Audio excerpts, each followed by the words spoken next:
Hey guys, welcome back to another episode of Moy Style podcast. Today we have Coach Roberts. He's a former catcher, and he's one of our coaches at Westmore High School, and he works with the catchers at our school there. And so I really wanted to pick his brain today on the other side of, I guess what's the other side of the field, if you want to call it that way, because I haven't had anybody yet, a catcher yet. So I thought I would pick his brain today on kind of what goes on behind the play, how they get ready, how to overcome failures, how to lose that fear of blocking balls, calling games, all that good stuff. So, Coach, I appreciate you for being on today, man. How about we get started with you introducing yourself, and then we'll just kind of get rolling with the questions. I coach here at Westmore. I started catching probably about 9 or 10 years old. I caught through high school, through college. I played over at Mid-America Christian University. So for those of you they're local to the OKC area, it's just in Southwest OKC. I also went to JUCO in West Texas at Odessa College. So that's a little bit of my career, and where I went and played and started. So. Yeah, and that's one of the things that I wanted to start asking you. It's when did you really start catching? Did somebody just put you there just because they didn't have another catcher, or you actually wanted to catch? No, I don't think I ever really wanted to catch. Now, I wasn't ever opposed to it. Obviously, I kind of, when I was younger, I had good hand-eye coordination. I could catch the ball, and when you're at that age, you kind of put the kids who can catch at catcher, right? So, I started when I was young. The more I caught, the more I fell in love with catching. And the more I wanted to kind of do it and get better at it. So I guess years and years and years of just loving the position. Yeah. So you say you started when you were 10 or what? Yeah. Yeah. Yeah. So that's about the age a lot of kids start. Okay, let me ask you this. So what qualities do you think a catcher, before I start asking you everything else, so what qualities do you think a catcher needs to have, like in one order, to be able to become eventually an elite catcher? Yeah, so obviously I think being a leader is kind of a given, right? A lot of people say that catcher is the quarterback of a baseball team, right? They call the pitches, they got to make sure that everybody's moving in the right direction, they're calling cuts and relays. They've got to be in the right spot for everything to kind of run smoothly. So definitely you got to be a leader. You got to be pretty tough. You're gonna take foul balls off the body. You're gonna get jammed fingers and broken thumbs and stuff like that. But I think you just gotta kind of persevere through it. Like no matter what happens, you gotta just get up, get right back behind the plate, and just move. So those are kind of three big things like that I want to see my catchers have. Like just being a leader, being a natural leader, whether that's being a vocal leader or being a lead by example guy. Obviously, you have to be vocal as a catcher, but it's not necessarily you have to be the vocal leader on a team. You just kind of have to be able to communicate with your teammates and with your pitchers and even coaches, especially when you're seeing things that a coach might not see from the dugout, stuff like that. But communication is key, just like in any other position on the baseball field. You got to communicate with your guys. Yeah, and I know you talked about leadership, which obviously is pretty important. And I always tell my catchers that after if they strike out, they don't succeed at the plate hitting wise. Then I always tell them, if you go back to behind the plate and your body language is terrible, then how do you think your pitcher feels? Right. So that's pretty important there. Yeah, that's very important. It took me a while to kind of realize that for sure. When I was young and younger in high school, it was I did carry a lot of at bats over into the field, and you can see if I'm down, if I'm unfocused, then he's not going to be focused. He's probably going to be frustrated that I'm not focused on the mound. So it's gonna it's gonna hurt. So yeah, you definitely have to kind of just flush it and move on, especially as a catcher, man. No, definitely, because obviously you have to lock in every pitch because you got to catch every pitch of the game pretty much. Now, how do you rank like the different jobs of a catcher? Like, do you think blocking is first, or stance, or receiving? Like, how would you rank that? Yeah, so I would say definitely that catching right? Just catching the ball, receiving it well, is priority number one, right? It's in the name, it's in the title, catcher, right? So you definitely have to receive it well, and then I would say blocking is probably your next biggest thing. Just keeping the ball in front keeps a lot of runners out of scoring position, Yep. right? Especially when you get runners on first. Just keeping it close, blocking it up, and then throwing. Throwing is probably third on my list. There are a lot of catchers who are really good throwers, and that's a great tool to have, but I've never seen it as kind of the necessity, right? I mean, guys might steal bases, but if you're blocking it up and if you're, stealing strikes and helping your pitcher out, they have a much lower chance of scoring, right? Because you're doing your job better than most. Hey guys, if you would like to work with me remotely and learn what it takes to become an elite infielder, just send me an email right here below, or you can click the link in the description and book a call with me, or you can also send me a DM, whatever you follow me, and I'll get you started on the right path. Do you think when you were in college or in high school, you think you had pitchers that actually wanted you to catch over other guys, even though they don't say it? But Yeah, no, I think in high school I was probably the best catcher in the program, so it was kind of a no-brainer there. I was also, fortunate enough to take on that role young as a sophomore and be kind of the oldest catcher in the program as a sophomore. So that was kind of a given. But in college, it was definitely one of those things where I spent a lot of time with the pitchers, a lot of time, in their bullpens, catching their bullpens or learning about their mechanics or how they like to throw the ball to build that relationship. And I received it well. So I do think that a lot of pitchers preferred me back there. And it made them more comfortable.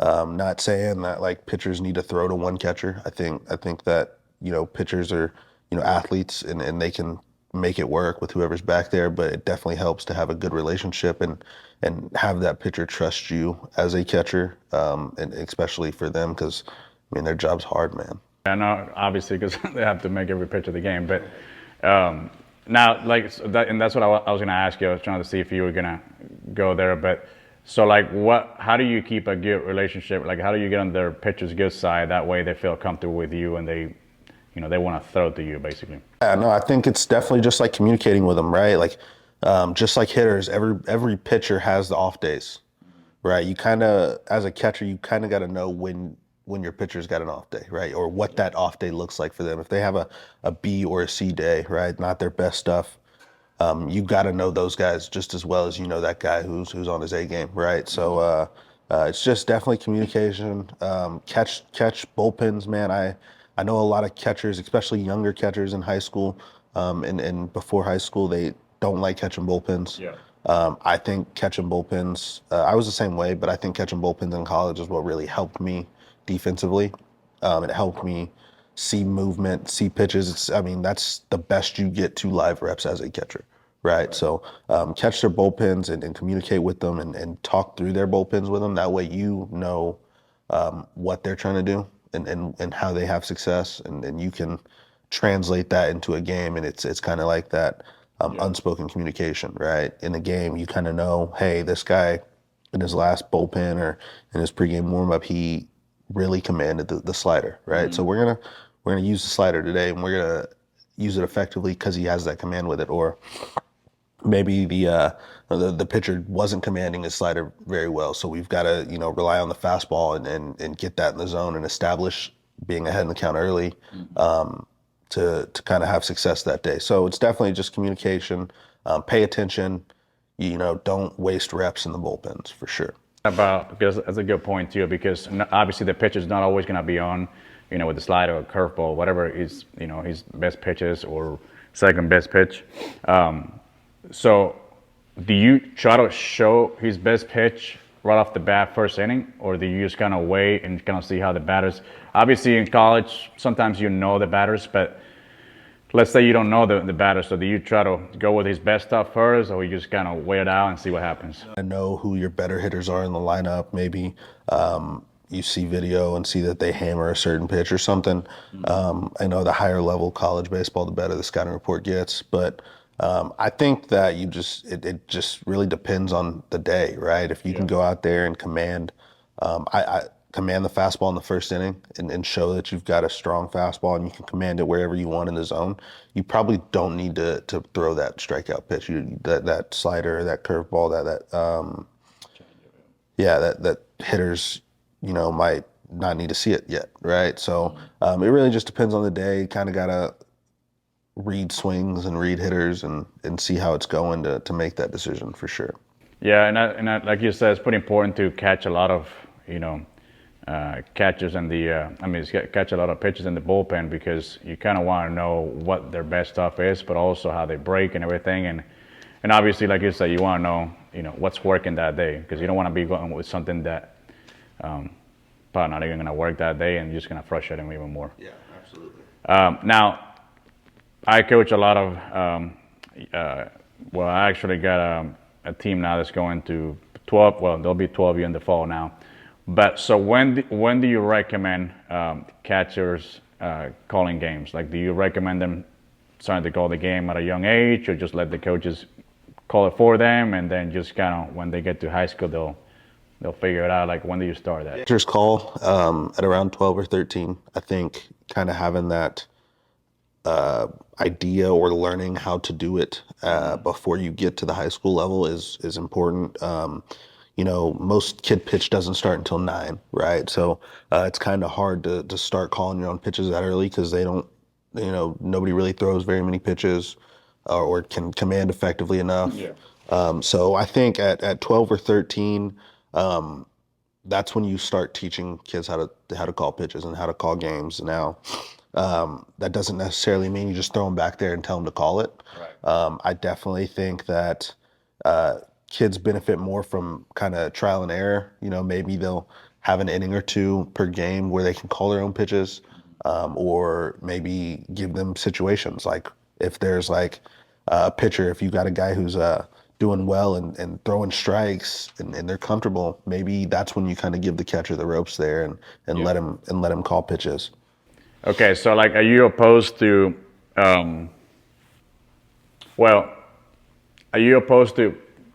catchers calling the game in high school, or do you prefer the coaches call the game? I'm never opposed to catchers calling pitches. I think they're the one player that has that ability, that sees the game right in front of them, right?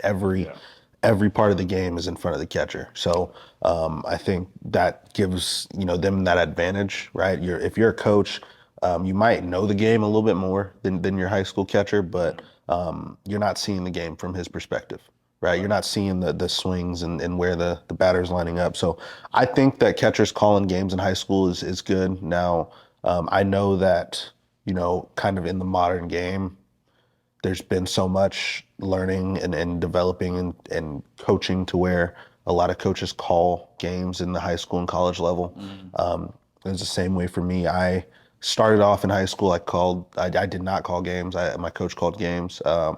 Starting towards my junior and senior year, it was kind of that relationship that I built with my coaching staff in high school, to where if I saw something, I could kind of wave them off and let them know, like, I got it, or I see it, or I want to call a pitch that I want, and they're okay with that. Yeah. And the same thing happened in college. I think the longer I was catching and the more I was kind of understanding the college game, the more comfortable my coaches were with me calling pitches and maybe making a change here and there and calling, a couple of batters in a game. I think, catchers calling pitches is the best way for them to learn the game as well. So I definitely would like to see more catchers call in high school.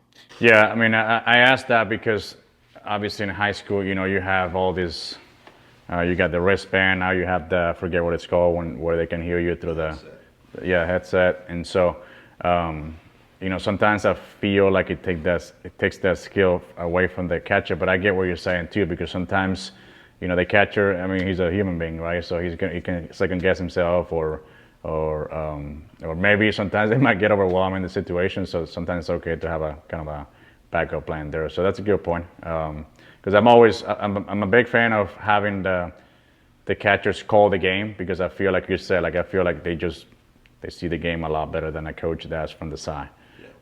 So, but now, like, I'm just kind of curious. So, like, if you're teaching a younger catcher call the game, like, is there anything specific that you tell them? Hey, make sure you look for this, or you would call this pitch. Obviously, it's kind of a bunch of different situations, but anything specific that you can teach him, like. I mean, probably the most important thing I would teach a younger catcher is to command the fastball early or establish the fastball early, right? Be able to throw it in a head count. So when you're, in that 1-2 count, be able to call that fastball and trust your pitcher's going to spot it up and execute his pitch. But because once you establish the fastball, that's when you can really use the breaking stuff, right? If a team's struggling to hit the fastball, then they're not going to hit the breaking stuff for sure, right? Then that's when you can kind of get cute and creative and start trying to push for more strikeouts or worse swings from that opposing team. I will say there's definitely at the younger ages, with less pitch command and less pitches being thrown, like different types of pitches being thrown. That's probably the biggest thing. As you kind of mature with that catcher that you're kind of working with, that's when you can start, teaching them how to work backwards, how to, work with off the break and stuff, or double up pitches. That's a thing that I've kind of seen that's used at the higher level a lot, at the collegiate level, in the pro level, that you don't see in the high school level, that I think could really benefit, is doubling up pitches, right? If you get in like the specific count, right, 2-2. Okay, so that 2-2 pitch is a very important pitch, right? Because you don't want to get to 3-2, but you don't want to give them something they can hit because you're still in an attack count. So in that situation, like let's say you want to call that 2-2 pitch, and you go breaking ball there, and maybe you miss it, maybe takes it just off the plate. It's not a bad pitch. That 3-2 count, that's when I like to double up, right? So that's when I like to say, hey, he wanted that last curveball. He wanted that last breaking ball. Let's give him another one 3-2, because everybody thinks that you're getting that fastball 3-2, especially in high school. And so that kind of throws hitters off, pitchers that can command their breaking stuff in any count, that helps them. So it's just stuff like that you kind of, as they mature and grow and learn through the game, you can start implementing. Yeah. You can start implementing. Yeah, no, definitely. Because I think it's important, especially, like teaching them at a young age, because you want them to get ahead of the game. Not necessarily because they won't be able to think in high school, but I think it's just so many reps, doing it over and over and over. I think makes a huge difference, and obviously makes the pitcher a lot more comfortable working with you, because a pitcher doesn't want to work with a catcher that has no clue what the heck he's doing behind the plate. So now I'm just kind of curious. So like, did you ever try to control the running game for the pitcher? Because sometimes I get frustrated with some pitchers that they just do the same thing every time. They'll come set, they'll do the same looks, and they'll pitch, and they'll do the same thing every time. This year especially, in our season, I noticed a lot that our catchers wouldn't pay attention to our runners, to the runners on base, and you get, especially like as the modern game's moving, right? We're doing the cheat steal, okay, or something that you like. You try and get that advantage, right? And you see a lot of times where if a kid's trying to do the cheat steal and they're off and their timing's off 2 or 3 times, well, that's the perfect time to try and pick, right? To kind of see that, oh, he's not getting his timing right. Let's try and pick off, and we can maybe catch a guy leaning or catch a guy napping or something. I definitely advocate for catchers to control the running game. Just take it out of the pitcher's hand, right? Be able to call the pick, be able to maybe come up with a communication way of, different timing and different holds. But did you call, like, did you tell him like how many looks? Yeah. Is that what you're saying? Yeah. So in college, that was kind of our program, as we go look and pitch. So we'd give the pitcher how many looks that they're going to give, or how long they're going to hold, and then we give them the pitch in our sign, right? So it just helps the catcher knows when he can set up, right? Because with runners on base, you don't want to set up too early and try and give away pitches. Right. But two, it helps with the flow, right? It helps know that he's not doing the same look every time. And he's changing his timing, and he's maybe picking off in sporadic moments and just helping hold the runners. Yeah, yeah. I mean, for us, like when I'm working with our runners, I mean, I get excited when when the pitcher gets in the same rhythm because it makes things a lot easier. But that's why I ask you that, because I don't think a lot of people realize that how important it is for for catchers to really control that for them, because the pitchers are trying to focus so much about getting the batter out that sometimes they forget that they got people on base. Right. And obviously that's why you keep them away. Away from scoring. Now, so when you started catching, like back when you were 10 or 11 or 12, around those ages, like were you afraid of blocking, or you always were pretty good, pretty confident? 13, 14, getting ready to go into high school, I realized how important blocking was, and how I needed to kind of be tough. And then I learned that catcher's gear is actually protective. So then I was able to, say, hey, I can just take it off the chest, and it won't hurt, right? So that's when I kind of started becoming a better, blocker of the baseball for sure. The better you are blocking, the more, I don't know, I feel like if I was a pitcher, I would feel comfortable throwing off speed a lot more, especially if I'm up in the count, because I don't want to be afraid to throw off speed and then, the pass ball all day long. Now, how would you help out a young catcher there? Because I know I deal with this all the time, and I know it's hard. But how would you help out a young catcher learning how to overcome that fear of, not wanting to get hit and all this stuff? First, I would probably make sure that their equipment fits right. So, like, that's a big thing. Is you see a lot of kids have their chest protector hanging real low, and it's exposing their neck and like the top part of their chest, or and it's super loose and balls can kind of sneak past. Make sure their equipment fits right. Make sure that their chest protector is tight and their leg guards, don't slide around on their legs, because feeling protected is like the biggest thing, right? And then I would start, one thing that I like to do, because it's a kind of a low, not really demanding, a low demand drill, is throw tennis balls. Yeah. Because tennis balls, you're not going to get hurt with a tennis ball, but you can still simulate a block there. But with the gear or without the gear first? With the gear. Yeah. With the gear, just so they can feel it coming off the gear. Yeah. And then maybe kind of work our way up into different drills, with real baseballs that aren't really, full go, and until they kind of work that comfort into being able to block a full go, pitch, right? And then going back to bullpens, those guys that maybe are not scared to block but struggle blocking, like I said earlier, the bullpens are your live reps. Yeah. Really establish wanting to push yourself to block bad pitches and bullpens. Because once you start doing it more consistently there, it becomes game-like. It becomes natural, and then you can do it in a game. Yeah, yeah. Any cues or anything like that you would tell the catchers, so like they're more expecting it than like, I don't want to get hit? Anything that you would tell in particular?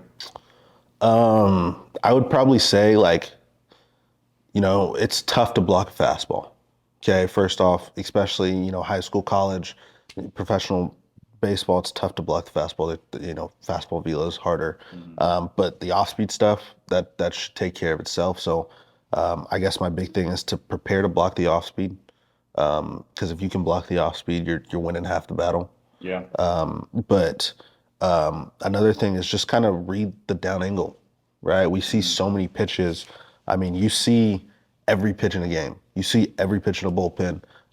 Start learning how to read that angle of the baseball and read, is it going to bounce before the plate? Is it going to bounce, on top of the plate? Read that down angle and be able to react and adjust accordingly. Yeah. If that makes sense. The same thing with balls in the dirt. Do you teach the catchers to actually expect every ball in the dirt, and then so that way if it hits the dirt, you're ready to go, or you expect it to be, or only when it's off speed it's coming? I mean, at the high school level and the college level, I would say, pitchers are good enough not to spike every pitch.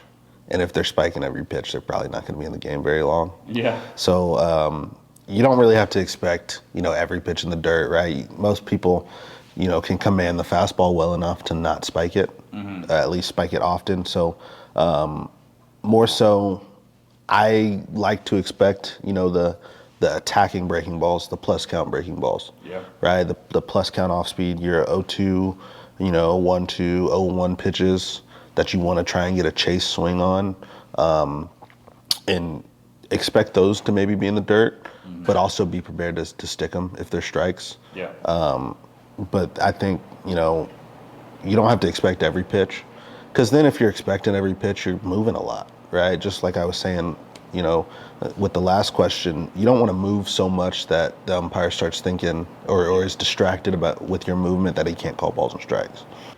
Yeah, because I interviewed about a week or two ago a couple of umpires. That episode will come out next, but and I did ask them that. So I said, look, do you go off of like where the ball crossed on the plate, or do you go off more of like how the catcher, sticks it, right? So they were saying that they go off of the, where the ball crossed the plate. But I really think the catcher obviously kind of second guess make the umpire second guess. I'm not going to say that, the umpires are wrong, because I'll never admit that. But I definitely think that there's more to it than an umpire seeing the ball cross the plate. I think umpires, are easily kind of manipulated sometimes, especially in the high school game, that you can stick a pitch or receive a pitch really well, and kind of get that call. At the higher level, it's a little tougher, and then in the college and the pro level has the robo zone or whatever you got now. But I think you definitely can manipulate an umpire's view of a pitch by catching it well. What about catching one knee down or regular or like the old school way? I mean, which one do you prefer, or you teach both? I guess I started doing the one knee down stuff when it was, kind of becoming popular. It was comfortable for me. Yeah. A lot of people don't like it because they feel like you don't have the range of motion or the movement to be able to block. I don't think it hindered me that much. So I was comfortable with it. I practiced it a lot and learned it and how to do it well. I thought it helped me. Some catchers don't like it because they feel the opposite. They feel like they can't move as well. I don't necessarily have a preference for my catchers. I want to teach them both ways. I want them to learn both ways so they have it in their toolbox, right, per se. But at the end of the day, like, whatever's comfortable to the catcher is what you do. Whatever works is what you do. Don't try and, if it ain't broke, don't fix it. Don't try and fix something that you've been doing well. Yeah. And now I'm not trying to go back and forth here, but I'm just thinking now and that's one thing that I wanted to ask you. So, what was the whole reason why you put that tape on our catcher? Yeah, so we did the tape. How was it, like this? Yeah, it was like this way, and then we did it that way a few times. For those of you guys that don't know, OU softball is they've been doing this tape thing for like 3 or 4 years. It's just a different color. They say there's nothing really to it. I kind of saw it, and a couple of our other coaches saw it as like maybe like a focus point, right? If you've got a bright color right there, you naturally kind of fix your eyes on that and try and get through that color. So we did the tape late in the season to try and help our pitchers maybe command a little bit better and maybe see if that helped. I'm obviously going to say it worked, because we won a state championship and our pitchers freaking were shut out in the postseason. But I think that it's just a different look. Changed it up, gave the pitcher a sight. It was not something I ever did, when I was playing, or we ever did before this. But I don't mean to interrupt, but are you telling them to aim above that line or below that line? Yeah, What is it? So it was basically, we kind of had a few different types of pitchers. We had guys who had a lot of, side-to-side run, and cut. So we'd kind of go that vertical line, and we kind of say, hey, throw it there, and let it run in, or let it, cut away, right? If you've got that kind of movement, and then we had those guys who were, more flat or maybe through more vertical movement stuff. Yep. And we got to go across, and we basically said, hey, stay below this line, because Yep. it kind of made it to where it was like just below the mid thigh if you're looking at it from the mound, in comparison to the batter. So you want to stay down in the zone, so stay below this line, start the breaking ball above the line and let it drop below. So stuff like that is kind of why we put it on there. Yeah. No, at first I thought it was a good point. Yeah, we were struggling, and then I guess you're gonna take all the credit for that.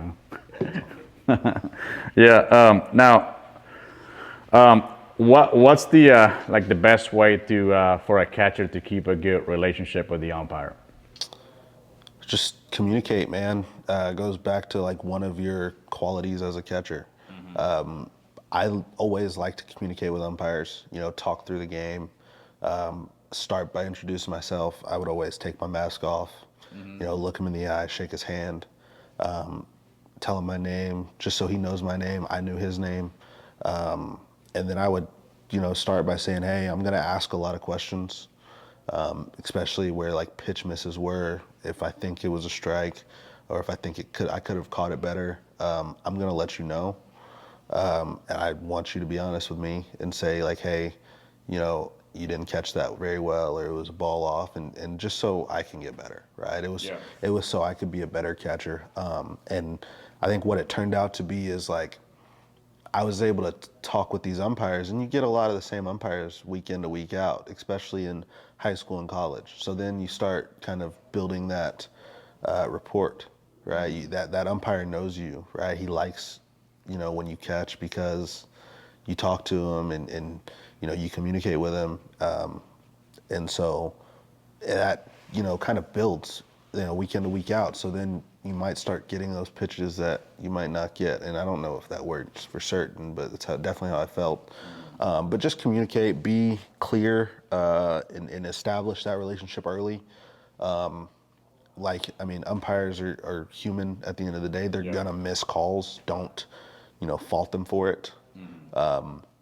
They'll ask you, like, if you have that good relationship with them, they'll ask you, hey, do you think I missed that one? And just be honest, man. They're trying to get better at their job, just like you're trying to get better at yours. So that's a big thing. It's just communicate, be respectful, be honest. Don't be mean. But what do you think would be a big no-no for catchers when they talk back to the umpires? Do you have anything specific on that?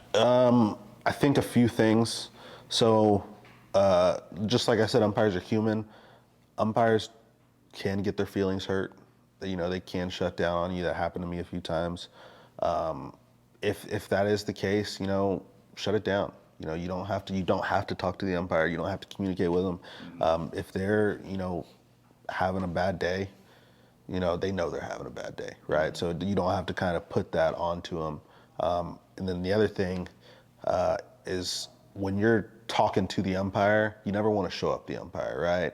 And what I mean by that is, standing up, turning around, and trying to talk to him face to face. Although you want to have like face-to-face communication, you want to almost make it look like you're not trying to show up the umpire. So my big thing was like always face the field, right? If I'm talking to him, I can talk behind me, and he can talk down to me, because we're both facing the field, and it looks like we're just normal doing our job. So it kind of helps and protects that umpire a little bit. When it comes to like close plays or bad calls, don't try and overrule the umpire, right? The umpire, obviously, they're the umpire, you're the player. Let the coach handle it.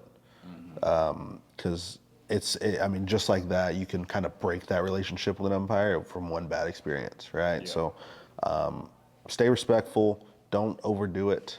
Don't try and, make an umpire know he's wrong, or convince an umpire that he's wrong. Just be respectful, man. Well, I know you got stuff to do, and appreciate you for your time, but I wanted to ask you one more thing. Hopefully, maybe we can make a part two, another episode, part two, about more, because I like to talk also about, arm strength and all that good stuff, how to, back pick and All that stuff that obviously comes along with the position. But any tips, any recommendations for younger catchers out there coming up? A couple of things I would say: take care of your body, right? No matter how silly it might feel or look or anything like that. Taking care of my body, I didn't do a good job when I was younger. I'm paying the price for it now, and I'm only 24. So take care of your body, right? Stretch, rest, recover. Don't overdo it. That's a big thing, okay? Because if you can kind of start that early, it becomes second nature. Also, just like you have a hitting routine or pregame hitting routine, create a pregame catching routine. So like, and if we do get a part two, I can go more in depth. But like I always did, a pregame routine where I'd block, throw, receive, just so I can feel like I'm not doing everything for the first time in a game. Right. So create that routine just like you do hitting or pitching or whatever it is. And then most importantly, watch the game. That was a big thing that helped me learn the game, is by watching the game. I got to watch, great catchers, Yadier Molina, Buster Posey, JT Realmuto, really, really good catchers, play the game and watch how they play the game. And I got to emulate that. Trying to do things that the pros do helps you learn the game, right? It helps you learn how to get better. So watch the game, watch different situations, talk about or think through how you would respond in that situation or what you would say in that situation. Because you can always learn, you can always get better even when you're not practicing or playing, just by watching some baseball, man. Yeah, definitely. I mean, and that really goes with every position. That's great stuff, man. I mean, I honestly learned a couple of things here just asking you these questions because, I work with a lot of infielders, hitters a little bit too, base runners, but I don't really get to sit down and talk to a catcher. So that's great stuff. And well, hopefully we can get a part two for this topic because I know there's a lot more that people would like to know. If you have any specific questions, anything you'd like to know, and you're watching this on YouTube, just put it in the comment section below. Till next time, keep it Moy Style.